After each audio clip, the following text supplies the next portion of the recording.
Hello class. तो हम लोग क्लिनिकल एग्जामिनेशन पढ़ रहे हैं, जिसमें पिछले क्लास में हम लोगों ने बोन के examination of bone disease of bone इसके बारे में पढ़ रहे थे। इसी को कंटिन्यू करते हुए आगे देखिए दिया गया है एग्जामिनेशन ऑफ द शोल्डर। अब शोल्डर का एग्जामिनेशन हम लोग देखेंगे, ठीक है। इसमें क्या क्या है कंटिन्यू पढ़ते हैं। Examination off shoulder. The shoulder girdle consists of 3 joints and one articulation, namely shoulder girdle यानी कंधे का जो घेरा है ये 3 जोड़ों और एक आर्टिकुलेशन जोड़ जैसी संरचना से बना हुआ है। आर्टिकुलेशन मीन्स जोड़ जैसी संरचना, ठीक है। तो इसमें 3 जोड़ हैं और एक जोड़ जैसी संरचना है, इनसे बना हुआ है। तो पहला कौन सा है? The sternoclavicular joint. स्टर्नोक्लेविकुलर यानी स्टर्नम बोन है और क्लेविकुलर बोन है। The acromioclavicular joint. और तीसरा है ग्लेनोह्यूमरल और शोल्डर जॉइंट।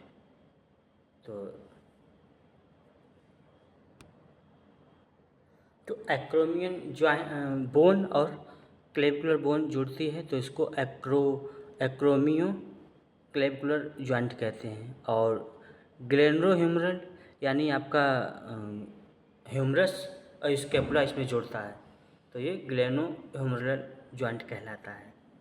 और चौथा जो है आपका वो है स्कैपुलो थोरेसिक आर्टिकुलेशन। ये जोड़ जैसी संरचना है, यानी आपका स्कैपुला है और थोरेसिक है। अब इसमें क्या है आगे? इंस्पेक्शन, निरीक्षण। Inspection asymmetry of the shoulder is very obvious when examined by bilateral compression of the two shoulder joint।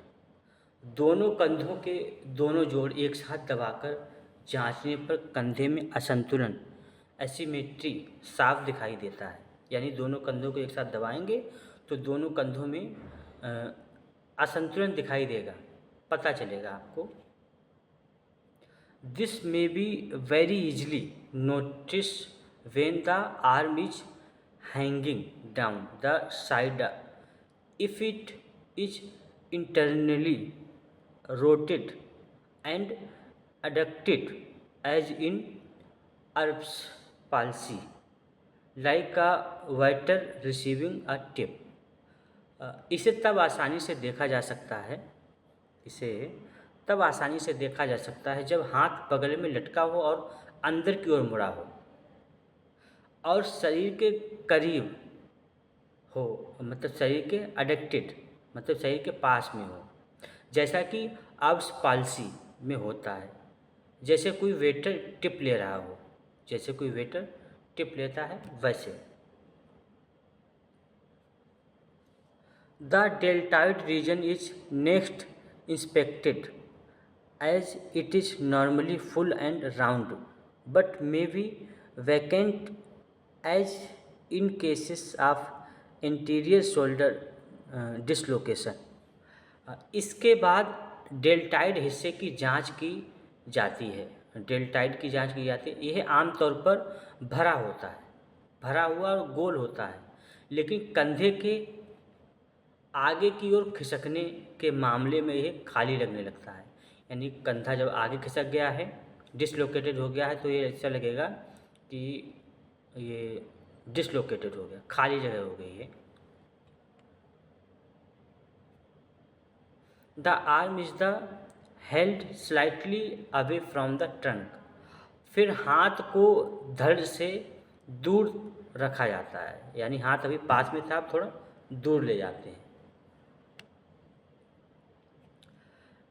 The deltopectoral groove is located just medial of the shoulder mass between the anterior fibers of the deltoid and the pectoralis major, and it contains the cephalic vein, cephalic vein, which can be used for a venous count, cut down cut down. Deltoid group यानी जो खांच होती है, गड्ढा होता है कंधे के उभार के ठीक अंदर की ओर, यानी मीडियल डेल्टाइड की पेक्टोरिस मेजर की आगे की ओर मांसपेशियों के रेशे के बीच होती है। इसमें सिफेलिक नस होती है। इसका इस्तेमाल वीनस कट डाउन के लिए किया जाता है। It is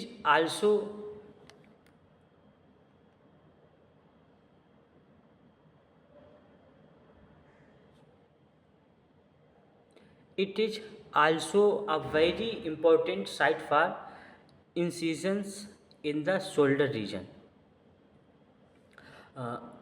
कंधे के हिस्से में चीरा लगाने के लिए भी एक महत्वपूर्ण जगह है। अगर चीरा लगाना हो इंसिजन्स के लिए ये रीजन अच्छा है। Over the posterior aspect of the shoulder girdle is the most prominent part which is the scapula. Shoulder girdle के पिछले हिस्से में सबसे उभरा हुआ भाग स्कैपुला यानी कंधे की हड्डी होता है। पीठ की तरफ देखेंगे तो स्कैपुला सबसे उभरा हुआ पार्ट है पीठ में पीछे। This is very easy to locate as it is situated over the ribs 2 to 7 in the resting position, and its medial border is nearly 2 in। इसे पहचानना बहुत आसान है। ये मतलब हाथ लगाते हैं तो ये पता चलता है, दिखता है, क्योंकि आराम की स्थिति में यह दूसरी से सातवीं पसली के ऊपर स्थित होता है और इसका अंदरूनी किनारा स्पाइनस प्रोसेस से लगभग 2 इंच दूर होता है। स्पाइनस प्रोसेस से लगभग 2 इंच दूर होता है।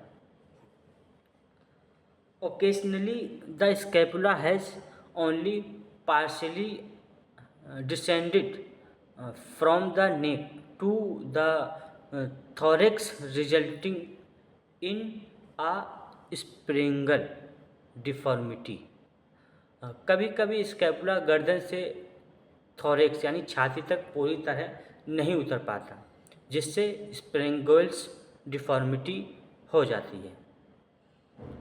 अगर स्कैपुला थोरेक्स तक नहीं आया तो क्या कहेंगे, इसको स्प्रिंगल्स डिफॉर्मिटी हो जाती है। Occasionally the middle spinous processes may show a lateral scoliotic deformity resulting in elevation of or depression of the shoulders. कभी कभी बीच की स्पाइनस प्रोसेस में लेटरल स्कोलेटिक विकृति दिख सकती है। तो कभी कभी स्पाइनस प्रोसेस में लेटरल स्कोलेटिक विकृति दिख सकती है, डिफॉर्मिटी दिख सकती है, जिससे कंधा ऊपर या नीचे हो सकता है। तो क्या होगा, इसमें कंधा ऊपर नीचे हो सकता है। Very rarely do the spinous processes show a rounded kyphotic deformity due to Scheuermann disease is adolescents. बहुत कम मामलों में किशोरों में श्यूअरमैन्स डिजीज के नाम कारण स्पाइनस प्रोसेस में गोल काइफोटिक डिफॉर्मिटी दिखाई देती है। काइफोटिक डिफॉर्मिटी दिखाई देती है। ये देखिए शोल्डर बना हुआ है, यहीं पे सारे जॉइंट जो बताए गए हैं चारों होते हैं।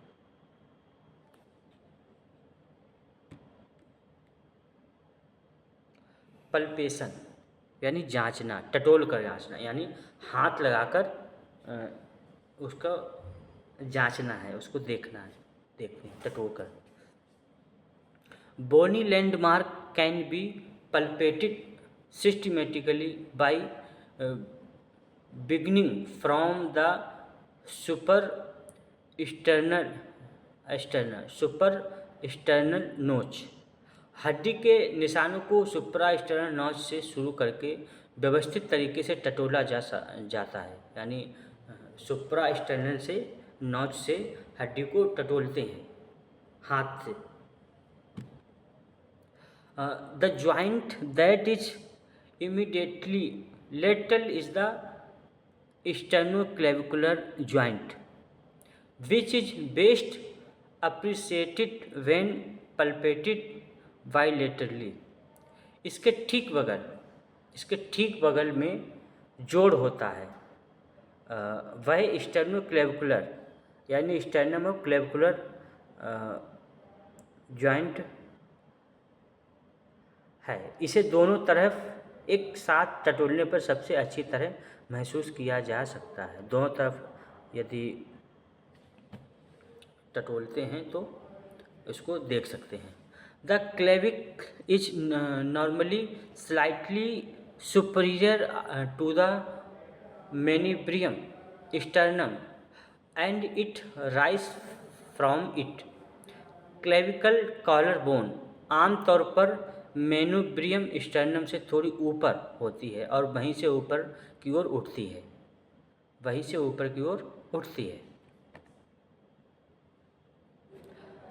Dislocation of the sternoclavicular joint are frequently seen when the clavicle has shifted over the manubrium sternum.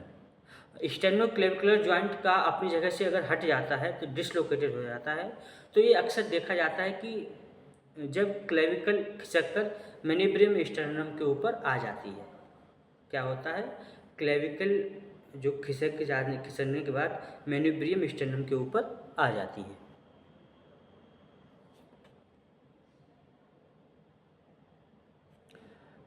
Proceeding with the palpation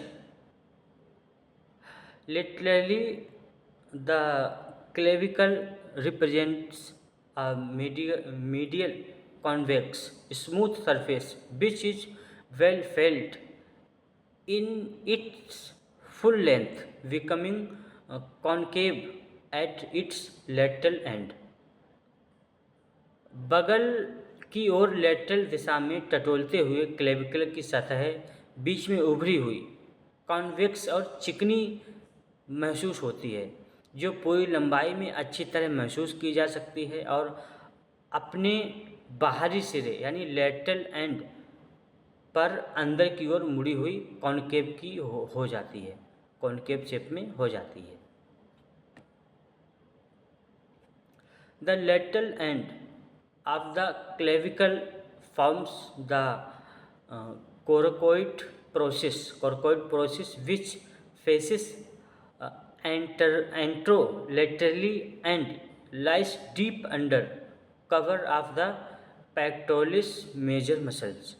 clavicle का बाहरी सिरा कोरकोइड प्रोसेस बनाता है, जो सामने और बगल की ओर एंट्रोलेटरल होता है और पेक्टोरलिस मेजर मांसपेशी के नीचे गहराई में स्थित होता है।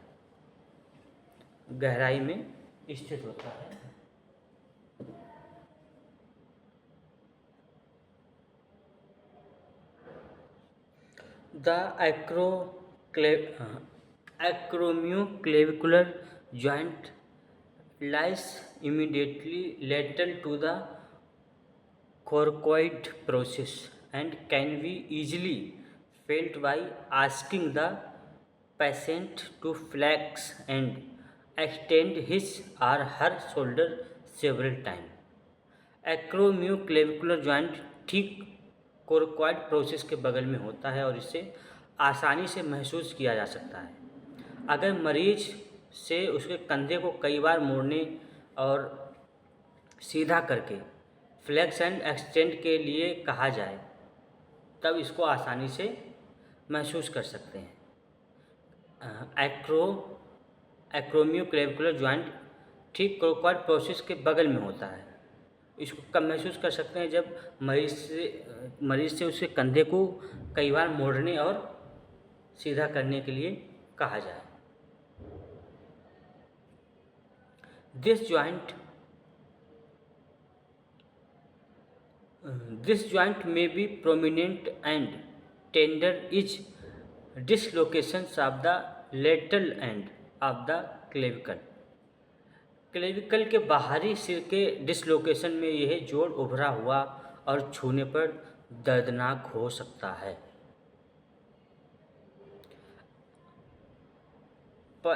Palpating just lateral to the acromioclavicular joint, one finds the acromioprocess। Acromioclavicular joint के ठीक बगल में टटोलने पर एक्रोमियन प्रोसेस मिलता है। Continue palpitation just lateral to the acromion and slightly inferiorly of reaches the greater tuberosity of the humerus। Acromion के ठीक बगल में और थोड़ा नीचे की ओर टटोलते हुए ह्यूमरस की ग्रेटर ट्यूबरोसिटी तक पहुंचा जा सकता है। The bicipital groove is located just medial and anterior to the greater tuberosity and is best felt when the arm is externally rotated when the tendon of the long head of the biceps can be rolled। Bicipital group ठीक greater tuberosity के अंदर medial और सामने anterior स्थित होता है। अंदर यानी मीडियल और एंटीरियर स्थित होता है। इसे तब सबसे अच्छी तरह महसूस किया जा सकता है जब हाथ को बाहर की ओर घुमाया जाता है, जिसे बाइसेप्स की लंबी मांसपेशी का tendon of the long head of the biceps महसूस किया जा सकता है। तो बाइसेप्स का टेंडन महसूस किया जा सकता है।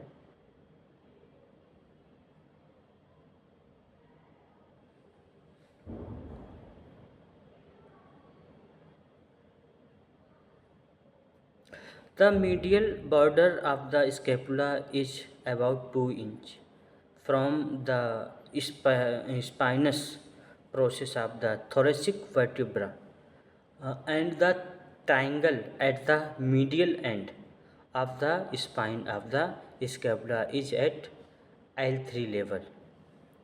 स्कैपुला का अंदरूनी किनारा मीडियल बॉर्डर थोरेसिक वर्टिब्रा के स्पाइनस प्रोसेस से लगभग 2 इंच दूर होता है और स्कैपुला की स्पाइन के अंदरूनी हिस्से पर बना त्रिकोणी यानी ट्राइंगल L3 लेवल पर होता है, यानी लंबर के तीसरे हिस्से पर। The soft tissue palpitation is mainly into 4 region, namely 1 the rotator cuff, 2nd the subacromial and subdeltoid bursa, and 3rd the axilla, and 4th the muscles around the shoulder girdle। नरम ऊतकों यानी soft tissue की जांच मुख्य रूप से 4 क्षेत्रों में की जा सकती है: रोटेटर कफ, सब एक्रोमियल और सब डेल्टॉइड वर्सा, और बगल यानी एक्जिला, और कंधे के घेरे यानी शोल्डर गर्डर के आसपास की मांसपेशियों में देख सकते हैं। नरम ऊतक टिश्यू की जांच कर सकते हैं।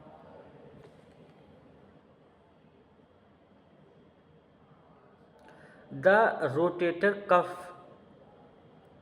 This cuff is composed mainly of 3 muscles which form an insertion into the greater tuberosity of the humerus, namely the supraspinatus, the infraspinatus and the teres minor। Rotator cuff, यह कफ मुख्य रूप से तीन मांसपेशियों से बना होता है जो ह्यूमरस की ग्रेटर ट्यूबरोसिटी से जुड़ती हैं। ये मांसपेशियां हैं कौन कौन सी हैं? सुप्रा स्पिनेटस, इंफ्रा स्पिनेटस और टेरेस माइनर। इन तीन से मिलकर बना होता है rotator cuff. The rotator cough is clinically important because the supra spinatus is the most commonly ruptured muscles near its insertion. Rotator cuff चिकित्सीय रूप से महत्वपूर्ण है क्योंकि सुप्रा स्पिनेटस वह मांसपेशी है जो अक्सर अपने जुड़ाव के स्थान के पास फट जाती है, यानी अपने शोल्डर के पास फट जाती है। सब acromial The subacromial versa has two main components, namely the subacromial and the subdeltoid parts. तो सबएक्रोमियल वर्सा के दो मुख्य हिस्से होते हैं, सबएक्रोमियल और subdeltoid. This is a frequent pathologic finding causing tenders and limitation of shoulder movement. यह एक आम पैथोलॉजिकल स्थिति है जिसके कारण कंधे में दर्द, संवेदनशीलता होती है और कंधे की गति सीमित हो जाती है। इसमें कंधे की गति सीमित हो जाती है। नेक्स्ट है the axilla is a paramedial space through which nerve vessels pass into the upper arm. बगल यानी एक्जिला एक पिरामिड जैसी जगह है जिससे नसें और रक्त वाहिकाएं ऊपरी बाह में जाती हैं। एक्जिला एक पिरामिड जैसी जगह है जिससे जो नस हैं वो ऊपरी बाह में यानी हमारी अपर आर्म में जाती हैं। Enlarged lymph nodes can be well palpated in this space. इस जगह पर बढ़े हुए लिम्फ नोड्स को आसानी से महसूस किया जा सकता है। देखते हैं एक्जिला रीजन में पेन होता है, यहाँ पे लिम्फ नोड्स ज़्यादा होते हैं, एक्जिला रीजन में ज़्यादा होते हैं lymph nodes. The axilla is found anteriorly by the pectoralis major muscles and posteriorly by the latissimus dorsi muscles while its medial wall is found by the second to sixth ribs with its overlying serratus anterior muscles, and the lateral wall is limited by the biceptal groove of the humerus. बगल का अगला हिस्सा pectoralis major मांसपेशी से और पिछला हिस्सा latissimus dorsi मांसपेशी से बना होता है। यानी जो एक्जिला है इसका आगे का हिस्सा पेक्टोरलिस मेजर से और पीछे का हिस्सा लेटिसमस डोर्साई से बना होता है, जबकि इसकी अंदरूनी दीवार दूसरी से छठी पसली और उसके ऊपर मौजूद सेराटस एंटीरियर मांसपेशी से बनती है और बाहरी हिस्सा दीवार ह्यूमरस की बाइसिपिटल ग्रूव यानी खांच से सीमित होता है। Bicipital groove.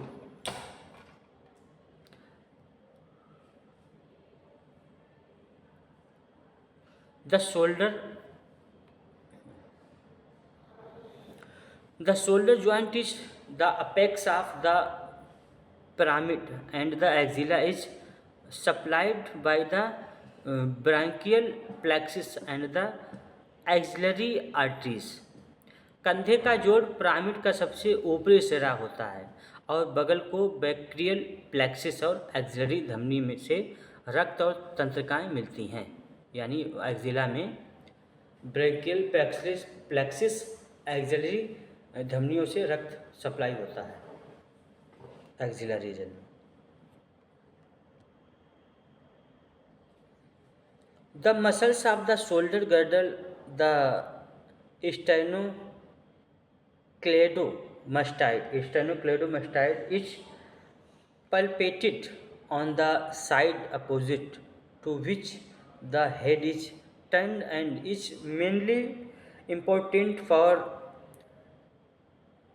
hematomas in the muscles, which can cause a very neck, swollen lymph nodes due to infection, and may frequent be traumatized in injuries of the neck, such as a whiplash injury.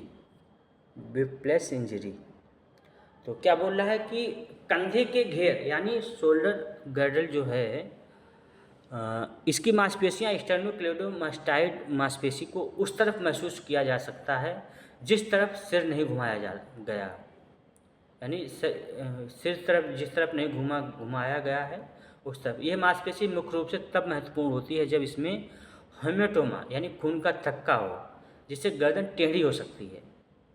व्राइनेक संक्रमण के कारण lymph nodes में सूजन आ जाती है और गर्दन की चोट जैसे कि विल्फ्लेस चोट, उसमें अक्सर इसे नुकसान पहुंचता है। The pectoris major muscles is very important clinically as it may be absent cognitively, most frequent either in whole or in part।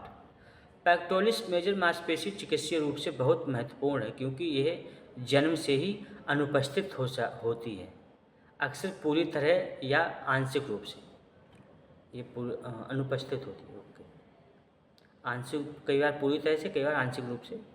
The costochondral junction which lie just next to the sternum are the frequent site of costochondritis when they are tender as palpitation।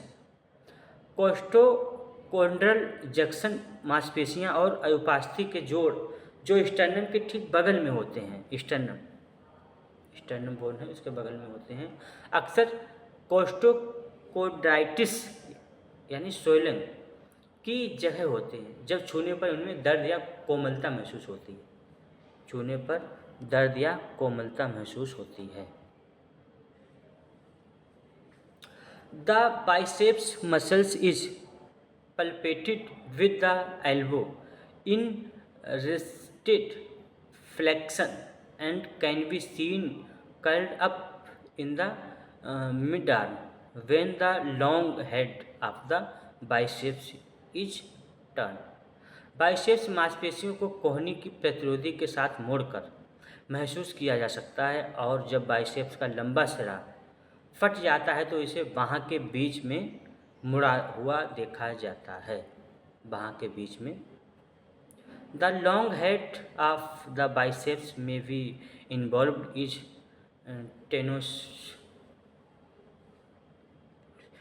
टेनोसाइनोविट्स when it is tender or may be dislocated in the bicipital groove, which is well palpated when the shoulder is laterally rotated। Biceps का लंबा सिरा tenosynovitis यानी सूजन में शामिल होता है जब उसमें दर्द या कोमलता हो या यह बाइसेप्टल ग्रूव से अपनी जगह से हट सकता है, जिससे कंधे को बाहर की ओर घुमाने पर आसानी से महसूस किया जा सकता है। The deltoid may be atrophied is cases of axillary nerves damage usually because of shoulder dislocation.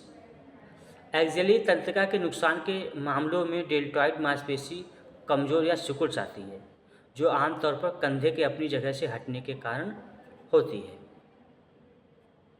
The deltoid muscles converge down to the mid point of the lateral aspect of the arm to a bony prominence now as the deltoid tuberosity। Deltoid मांसपेशी नीचे की ओर बाहाँ के बाहरी हिस्से के मध्य बिंदु तक एक हड्डी के उभार तक जाती है, जिसे डेल्टॉइड ट्यूबरोसिटी कहा जाता है।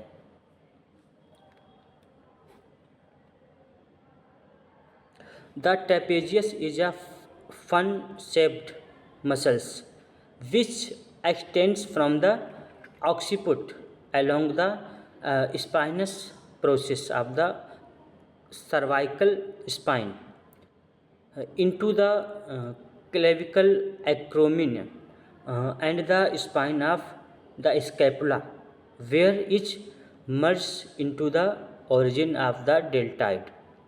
ट्रेपेजियस एक पंखे के आकार की मांसपेशी है जो सिर के पिछले हिस्से से सर्वाइकल रीढ़ की हड्डी के स्पाइनस प्रोसेस के साथ साथ क्लेविकुलर एक्रोमियन और स्कैपुला की रीढ़ की हड्डी तक फैली होती है, जहां यह डेल्टॉइड मांसपेशी के शुरुआती बिंदु यानी रीजन तक होती है। तो ये शोल्डर एग्जामिन जो हम लोग पढ़ रहे हैं, तो हम लोगों ने देख ली लगभग जो भी मसल्स हैं, जो भी बोन के नाम है, मसल्स के नाम है, जो भी हम पढ़ रहे हैं, ये सब हमारी बोन के आसपास ही हैं। सब महसूस करने, चूँकि एग्जामिनेशन है ना, तो इसको छू के महसूस करने का यहाँ पे बताया गया है। ठीक है, जो भी बचा हुआ है उसको हम अगली क्लास में कंप्लीट करेंगे। ठीक है, अगली क्लास में हम लोग पढ़ेंगे रेंज ऑफ मूवमेंट। ठीक है, तो आज की क्लास को हम लोग यहीं तक रखते हैं। ओके।